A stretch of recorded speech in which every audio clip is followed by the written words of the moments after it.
Hi, it's Adam from LUCIDPIXUL, and I want to share a little story of my life and my career that's a little bit more intimate. It's a little bit more candid than what I've shared with you in the past. I've shared, kind of an overview of the direction that my life went in and everything like that, but I want to get more specific because I want to teach you today the secret that I learned that transformed my career forever, and I've never looked back since. And I want you to learn this today because it's going to be the most valuable thing you ever learn as an artist, as a professional of any kind. Early on in my career, actually, straight out of my mother's womb, I was about 4 seconds old, I came out and said, I want to be an artist, right? I want to be a cartoonist.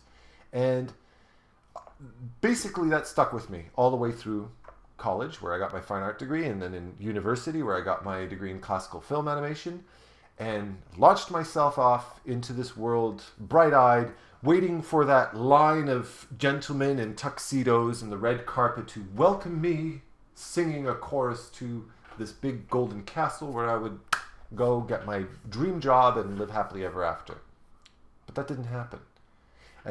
But I did get work. I did find little jobs here and there. I remember the first job I ever had, I was actually still studying at the time. I hadn't even graduated yet. And I got hired to be a classical 2D animator drawing key drawings, just the key drawings for a 3D CD-ROM game. And did that, and it was fun, and I was working with a fellow classical animator. We both shared the same passions and everything. It was a lot of fun. But after about a year and a half or so, they didn't need me anymore. That project had ended, and they didn't need the 2D guys anymore. So they let me go. So went looking for work again. And because I had a little bit of experience in video games, and because the video game industry was, at least that level of video game industry was really in its infancy, I found another job working as a concept artist and designer for console games at that point. And it was a big studio. It was a bigger studio. It's not, huge, but it was definitely a big studio. It employed hundreds of artists. And I worked on some fun games. I worked on some Disney games, Monsters Inc. and all that kind of stuff. And I got to see some fun things and do some fun drawings. But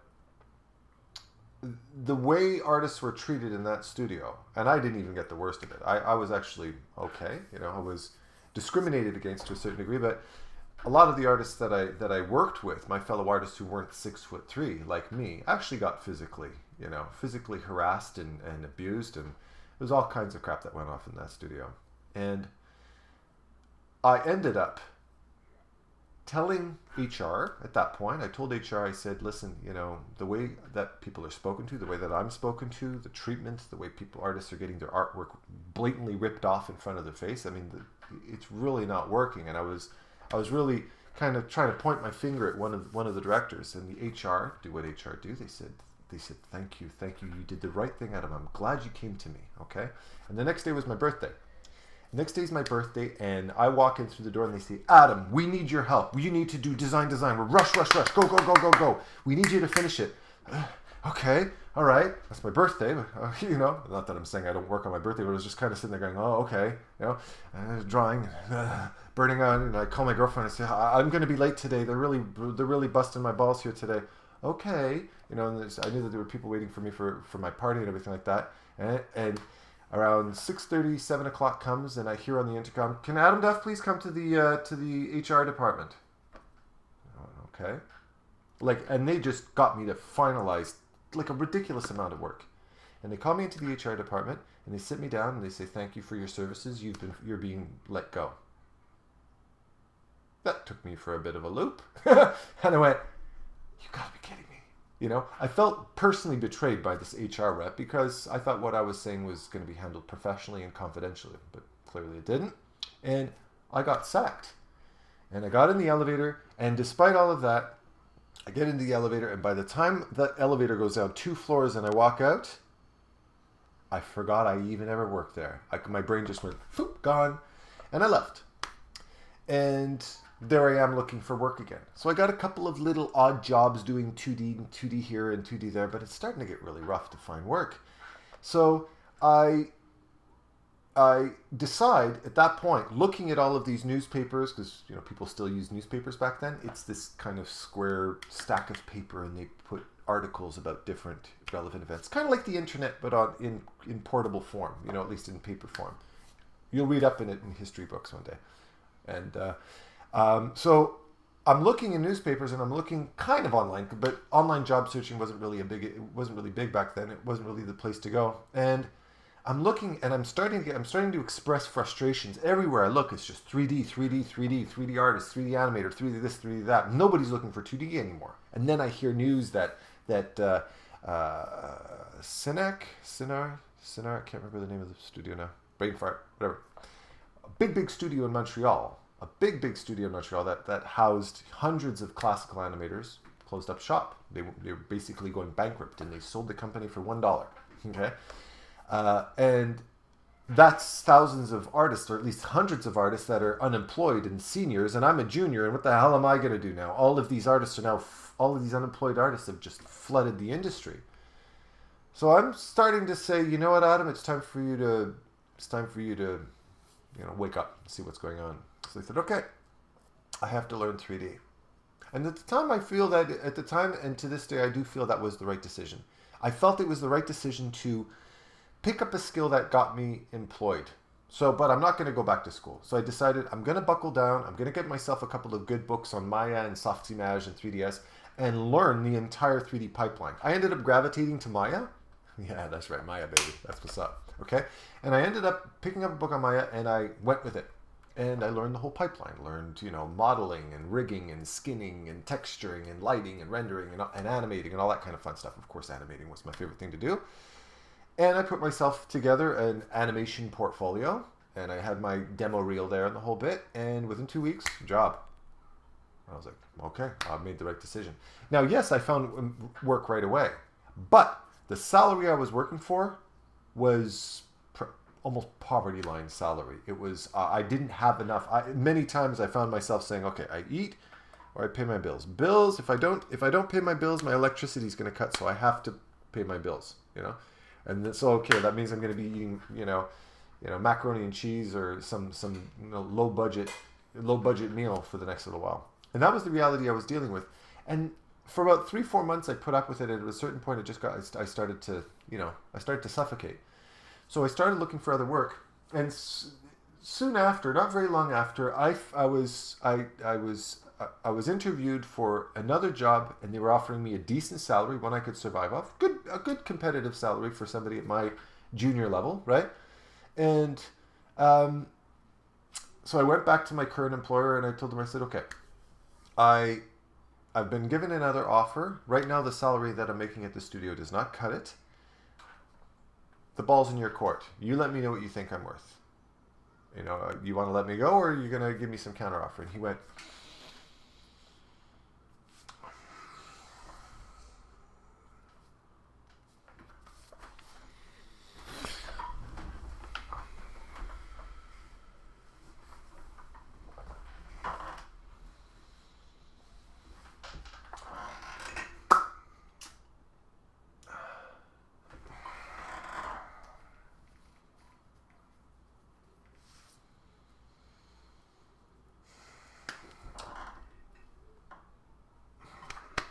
okay, tell you what, I like you. You're good. You've got talent. I'm going to offer you $2,000 more a year, but you're going to have to earn it. And I went, it's quite the offer there, buddy. Okay. Well, of course, I didn't call my boss buddy. Don't call your boss buddy. But, okay, all right. Well, let me get back to you then. And he goes, okay, you're going to have to remember, I'm giving you this increase, but you have to earn it. You have to earn it. I was like, yeah, no, I got you. Made that very clear. Thank you. And of course I quit and took the new job the next day. So I start working in this new studio. Pays great, and I actually kind of like the work too, because I was doing a bit of 2D and 3D at the same time. I got a chance to design my own characters, which is, drawing was of course what I wanted to do. That's what I did when I went home anyways. And I got to model and animate them. So, which is cool. I kind of got to use all of my skills there. There's one little problem with this studio though. in this studio, it was kind of an open concept studio. It wasn't too big. It was a relatively small studio. Maybe there was about 40, 50 of us all together, all in kind of sharing the same space. But the director and his boyfriend both believed in this kind of this what's it called? Demotivation, if you've ever heard of it. And this is a real thing, okay? For all of you who have not been exposed to the reality of this particular business practice, it's not rampant, it's not all over the place, but it does exist, is demotivation, which I started to learn soon after, is the belief, a leadership approach and belief that your employees, that you as a human being have no worth, have no value. You are cattle. You are there to produce. You're there to pump out milk as the boss demands. You are treated poorly. We will do whatever we need to you to get you to comply. Is that kind of an attitude? And you make the reason it's called demotivation is because they constantly remind you of your lack of worth. You are worthless. You're never going to amount to anything. You're not going anywhere with your career. Consider yourself lucky that you're not on the street right now. That kind of approach. Now, I've got thick skin. I can handle it. I can separate the good from bad. I can say, okay, well, I've got my job to do. He's a dick. Live with it, right? But it was very difficult. And listening to somebody looking at me and saying, Adam, you're not even going to be able to be a colorist.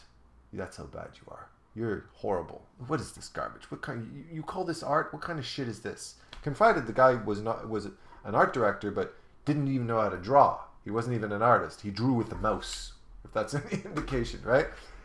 So that was kind of his approach. Now, every single day in that studio, there was some man or woman that broke into tears. There were people that threw furniture or threw keyboards because they could not handle the abuse from this guy. And I put up with this for about 1.5 years. But at a certain point, I knew, and my boss started to sense, I'm not going to be here for long. I'm just going to start looking for something else. So I did. I didn't find anything. But one day, he was sitting there and he was, throwing his abusive banter at me like he always did. And I looked at him and I said, you know what? This doesn't work for me anymore. And he looks at me and he says, you know what, Adam? You don't work for me anymore. Get out.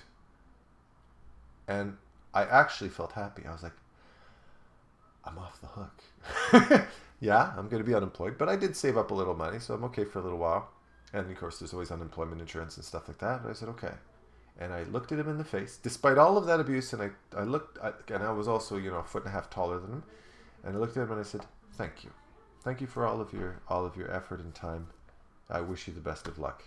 And in doing that, I completely knocked the guy off his feet. He was expecting me to throw a punch or something like that, have me escorted out by the police. I thanked him, and I walked out, and I thanked my colleagues. And as I'm trying to walk out the door and say goodbye to all of my friends that I'd made, he's saying, Adam, what are you doing? No, I told you to get out. I told you to get out. And at that point, I just went, yeah, shut up, And I just went and shook everybody's hand, and I thanked them. They were afraid to shake my hand because they're afraid of being accomplices to my disobedience type of idea. That's how dramatic and horrible things were.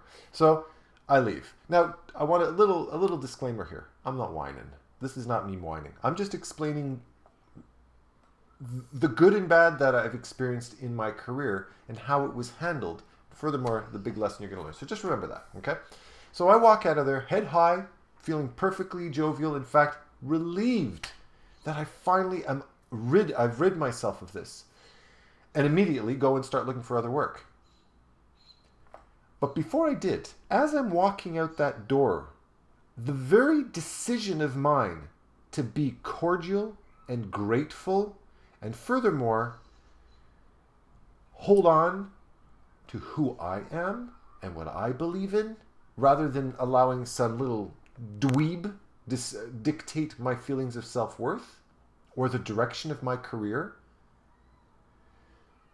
set off a seed of empowerment in me that had a domino effect as I was walking home. Now I'm talking about a trip between my home, the front door of that business and the front door of my house, taking the subway or the metro. We call it the metro in Montreal, right? Taking the metro home and walking in the sun on a sunny day, walking home and taking my time, taking a slow pace and thinking to myself, this little seed of empowerment that I felt making this decision for myself made me realize something else. And that thing that I realized, the thing that I learned in that very moment, has transformed my career forever since. And I've never looked back. While I was walking home, I realized that I have experienced bad salaries, bad bosses, bad working conditions. I've experienced all of that.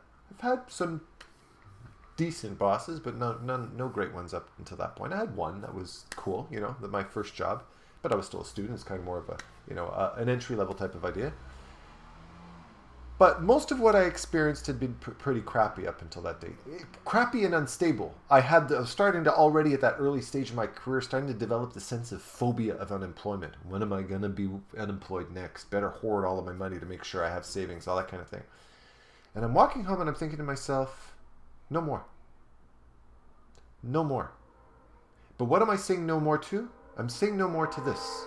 This is where I want you to pay attention. No more ever looking for a job. Okay? Now this might sound completely ridiculous and abstract, but hear me out. I decided I am no longer ever going to look for a job. Why? Because looking for a job means I am constantly working for somebody else. I'm constantly working to make somebody else richer, regardless of how they decide to treat me. And I decided for myself, I was put on this planet for one specific reason. And to further emphasize that, I had recently, before then, gone to a funeral where I had a chance to see how people spoke about the person that had just passed away. And I thought of myself lying there in a casket many years later, and people surrounding me and talking about me and my life. And it made me realize what really, truly mattered in my life, where I really, truly needed to be to create the greatest impact on my life, but more importantly, everybody else. Because once I die, I'm gonna dry up, turn into a dried up, dusty cadaver, and then the wind's gonna blow my ashes over the fields, and that's gonna be the end of me. So what I leave behind is what matters the most. And as I'm walking home, I decided I am no longer ever going to work for somebody else. I'm going to do what I was put on this planet to do, because within that little seed of who I am, i.e. fantasy artist, cartoonist, illustrator. Now, of course, I've kind of distanced myself from cartooning. I've realized that I wanted to go in a different direction in my career. I love teaching it though, right? But at least at the college. I don't teach it at LUCIDPIXUL, but I'm realizing that I have held back everything that I represent, my passion, who I've grown up idolizing, all of these books and endless movies and studies and frame-by-framing movies and all of these, everything that made me who I am, at the core of what my personality was, I completely abandoned to find work. And clearly, that wasn't working, because it was at that same point in my career that I had reinvented myself at least 3 or 4 times. Went back to the books, learned some new skills, and I was starting to feel like I couldn't keep up with it anymore. I can't keep up with this rat race anymore. I'm constantly restarting, being a beginner, going over things, constantly trying to build up a brand new portfolio, make a new website. I couldn't handle it anymore. It was too much, and it wasn't working. I was losing. I was starting to suffocate. My head was starting to go below the water level. And I decided I was put on this planet to be a 2D artist, and that's exactly what the hell I'm going to be. And I buckled down, and I grabbed all of my old drawings, all the stuff all these little drawings that I accumulated from different jobs. I put together a portfolio, slapped together a few new ones, and I took everything 3D on my website and chucked it. All I did was I kept a little section showing that I do know how to use 3D. Here's my demo reel, leave me alone, okay? But that wasn't the focus of my career anymore. I kept it there as a little bit of insurance just in case. But the decision I made in my life is I'm not going to go chasing after jobs. This is who I am, take me or leave me. And as irony would have it, or as fate would have it, and you know what Edna Mode says, luck favors the prepared, right? I got a job 1 week later as a lead concept artist. And then a week following that, was bumped up to artistic director. I was in exactly the job that I wanted, working for exactly the people I wanted to work for, with the most spectacular boss I've ever had in my life. And to this day, I mean, this guy was just my boss. He was the director, producer, okay, who has since then seen some of the most spectacular success in his career that any professional working in the entertainment industry could possibly wish for. He's a big name now. And I can say, I'm not talking about an ex-boyfriend or an ex-girlfriend. I'm not talking about, I'm not talking about some distant lover. I'm not talking about a crush, because I'm straight, right? I'm talking about man-to-man, employee to employer. And I can say, I love this man. And every single time I see that man's face in the newspaper, or see him on the news, or see him online, or read some other article about the success of his company that he runs now, and it's a very big one, okay? I feel authentic pride for him. I love this guy. And I love to this day everybody I worked for. That little team of us, it was a small little team. There was probably, I was only directing a team of maybe 10 artists altogether. But I was working with kindred spirits. People to this day that I just love, every single stitch of them. They're the most amazing people on earth. And the job after that, and the job after that, and the job after that, and the job after that. Every job I kept getting, one after the next, were going in the direction that I chose to go. And the more I did that, the better a response, the better feedback I got. I did have some win-lose situations in other different jobs as well, for whatever reason. But it was never the result of my lack of skill or lack of passion. It was for other reasons sometimes. But I was happy with the direction my career was going.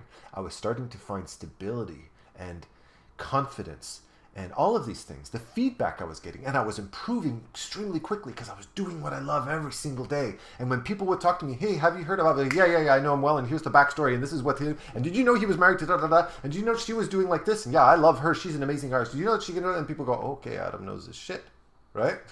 He knows this. You can't throw an artist's name at me, and I don't know everything about them because I love them just as much as you do. I was constantly surrounded by passion and people who felt the same way for me, and my career just kept getting better and better, and my skill kept improving more and more and more. And then I decided to take it that one step further, because even though I was working in an area of passion, there was still something holding me back, and that was the fact that I'm still working for somebody else. Yes, I'm working for products that I enjoy doing more, but in the end, I'm really feeding I'm feeding the budget, and I'm feeding the demand for some business, right? That wasn't personal to me. I'm making them richer. I'm making them more successful. I'm making them happier. And then, and I sit in my corner cubicle and I do my drawings, and I thought to myself, no, you know what?